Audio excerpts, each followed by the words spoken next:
বাংলাদেশের গণতন্ত্রের জন্য ঠিক তেমনই কঠিন হলো।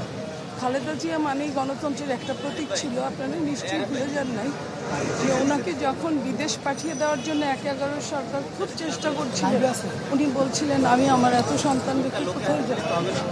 এই যে এত সন্তান, উনি যদি সেদিন চলে যেতেন তাহলে বাংলাদেশের ইতিহাস অন্যরকম হতো।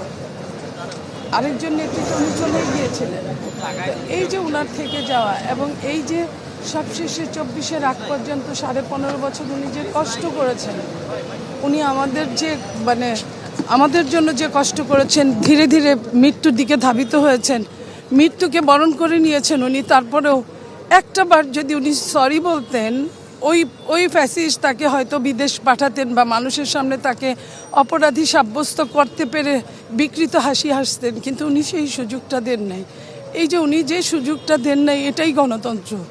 এই যে সবাই বলি আমরা ২৪-এ এই করেছি ওই করেছি, এই যে উনার যে জার্নিটা, এই জার্নিটা বলার অপেক্ষা রাখে না যে এই জার্নিটা বাংলাদেশের জন্য কতটা, বাংলাদেশের এই বাংলাদেশের পুরখা গণতন্ত্রের জন্য কতটা দরকার ছিল। সেই সব কিছু মিলে আজকে আমরা সবই হারিয়ে ফেলছি। মানুষ যখন চলে যান, শোনার পরে মনে হয় না ওই দিন যতটা কষ্ট হয় তার চেয়ে আমার ধারণা যে দিন যত যায় ততটা মানুষ উন্নতটা হয়। আমরা এই মুহূর্তে ওনার এই যাওয়াটাকে আমরা হয়তো ওইভাবে বুঝবো না, ওইভাবে না বুঝে আমরা আমাদের নির্বাচনটাকে সামনে, উনি যে যে কথাগুলো আমাদের জন্য বলে গেছেন, উনি গণতন্ত্রের জন্য যে ত্যাগটা করেছেন, সেই ত্যাগটাকেই আমরা মনে রাখবো। সামনে ওনার সমস্ত কিছু নিয়ে ওনার সুযোগ্য সন্তান এসেছেন, নিশ্চয়ই উনি ওইভাবে দেশকে পরিচালনা করবেন, ওর দলকে পরিচালনা করবেন। এবং আমাদের মনে হয় যে আল্লাহ আমাদের সবাইকে তো চলে যেতে হবে, আমি যাব আপনি যাবেন, উনি চলে গিয়েছেন। তারপরেও কথা থেকে যায় যে মানুষটা, এই যে অপূরণীয় ক্ষতি বাংলাদেশের আজকে, এই অপূরণীয় ক্ষতিটা আসলে কোনো কিছুতেই শুধরানো যায় না। আজকে উনি আমাদের মাঝে নাই। আমরা এইটুকু বলতে পারি, আপনারা সবাই ওনার জন্য দোয়া করবেন।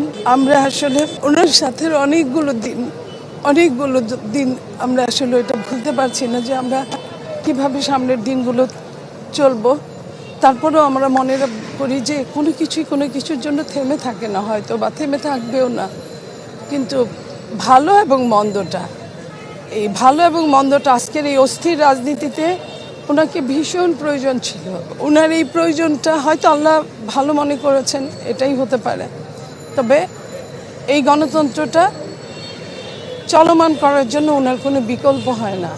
সারাটা জীবন একজন গৃহবধূ থেকে সারাটা জীবন দেশবাসীর জন্য দিয়ে প্রমাণ করে গেছেন যে মানুষ চাইলে কি না পারে, অনেক কিছু পারে।